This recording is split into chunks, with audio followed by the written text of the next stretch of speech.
Your question is what to practice. Yeah. That's a very good question. Most people think practicing, well, first of all, you have to learn vocabulary, the rhythmic, melodic, and harmonic vocabulary of the music. The question is, where do you get it? I got it from the tradition. I copied by ear. When I was going to Berkeley, there was a building behind there called 905 where a whole bunch of musicians lived in SRO, single room occupancy. And someone would get the new Miles record. We're all broke, man. And there'd be then 10 guys in this room, and we'd play that record over and over. And then everybody would sing the solos all together, over and over, until then we would all sing them without the record. Once we could do that, we'd all go to our individual rooms and play the solos, because we had them memorized. It was the oral tradition. It wasn't transcribing. It wasn't analysis. You're trying to learn a sound, not a theory. So we came to it from a sound point of view. That's the great thing about the oral tradition. But the question is, what do I practice? And what's the selective process? And I'm assuming that the selective process is based on your listening. You have to be listening 28 hours a day. One of the things I count on in my teaching is that everybody's been listening, so that once I make a point, the ring of truth occurs. They say, oh, I've heard that, or I felt that. So prerequisite is unremittent listening, unremittent, constant listening, to feed your ears sounds.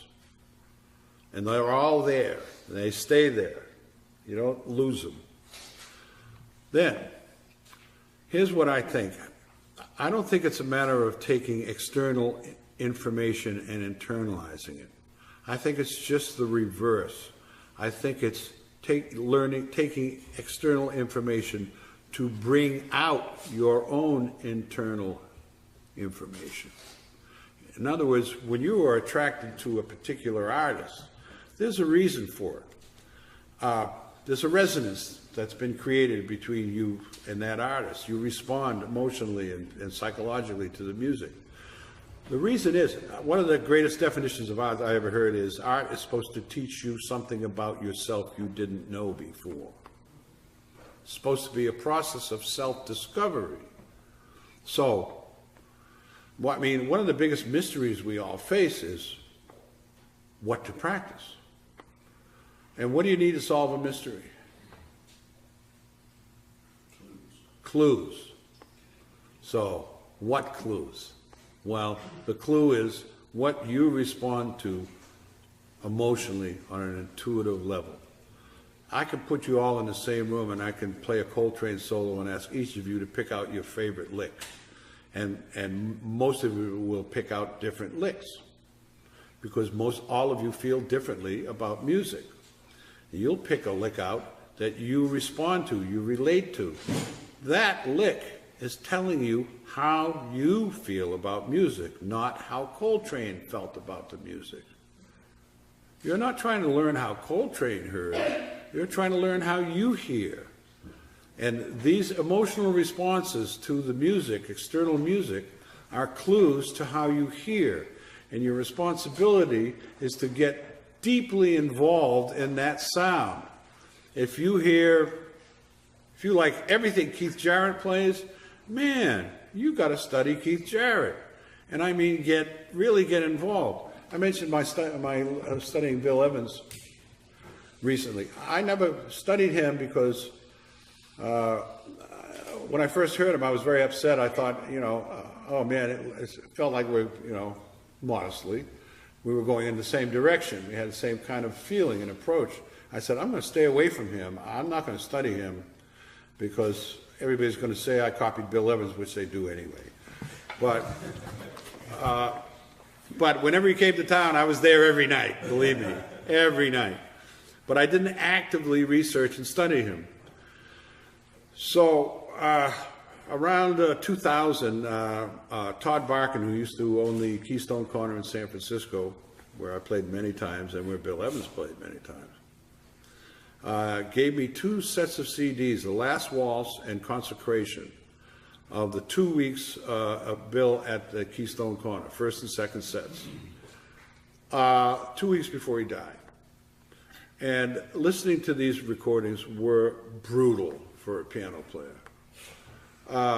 As a matter of fact, I was spending the summer dedicated to listening to these because for some reason,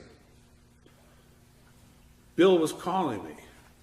I was attracted to him. I was feeling this strong attraction to him. So because of this theory that I have, I felt Bill's trying to tell me something about my playing, and I got to find out what it is, and he's dead.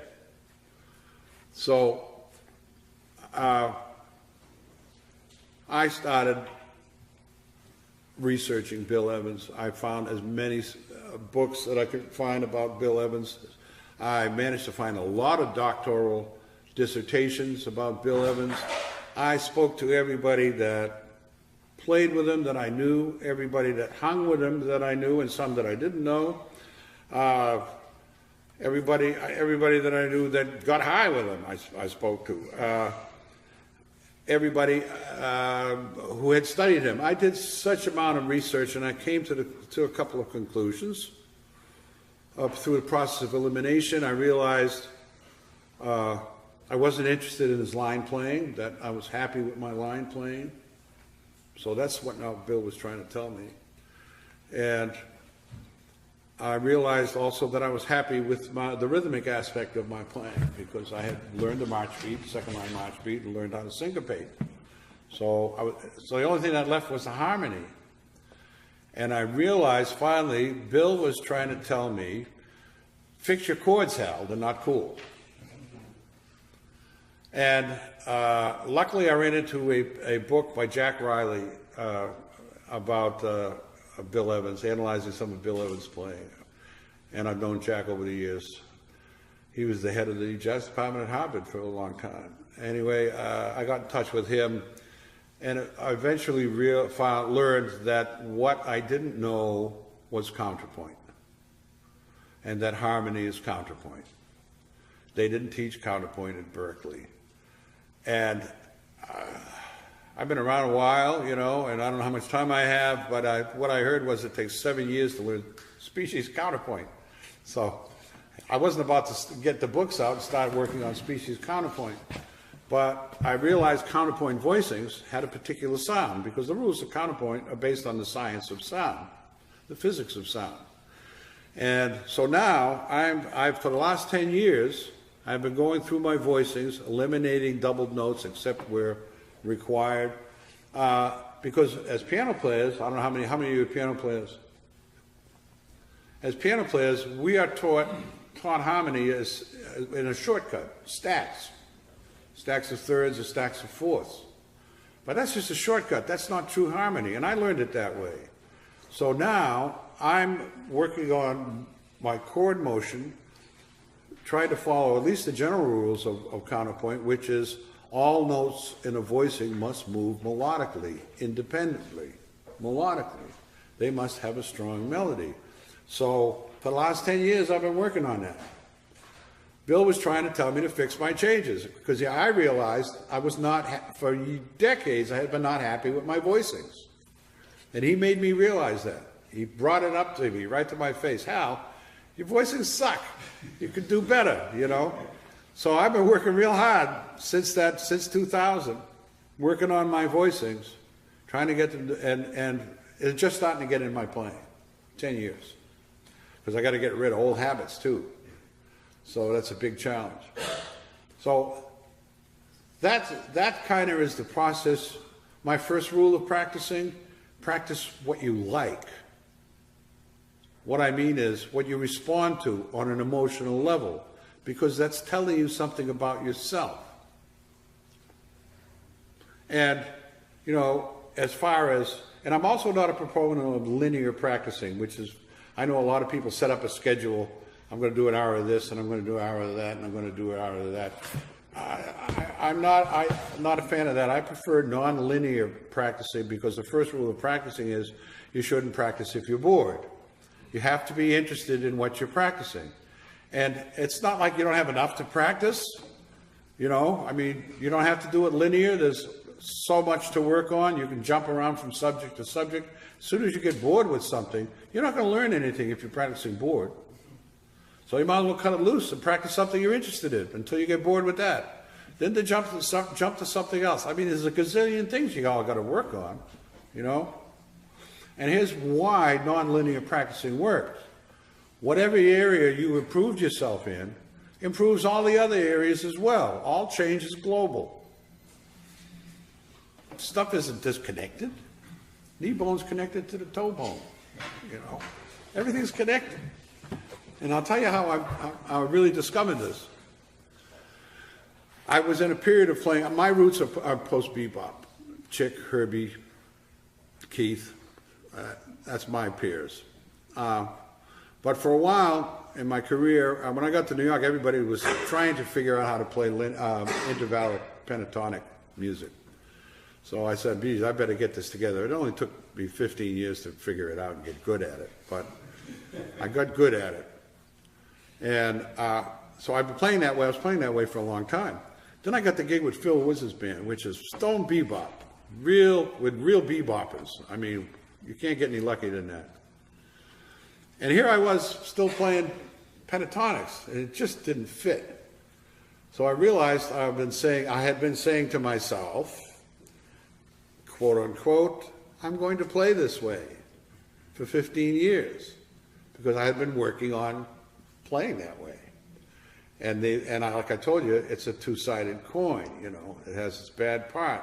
So I said, okay, I'm going to go into the gig tonight. This was after my nap, and I'm sitting here in my coffee, mulling this problem over. And I said, I'm going to go in tonight, and I'm just going to push the little black and white things up and down and see what happens. No preconceptions. And what was shocking is that my bebop came back as improved as if I had been playing it for 15 years. That means whatever area you improve in, it improves all the other areas as well. You don't have to do linear practicing. Practice what you like. Practice when you're interested, because if you're not interested, if you're not concentrating, if you're not focused on what you're working on, you are not learning anything. You're just wasting time.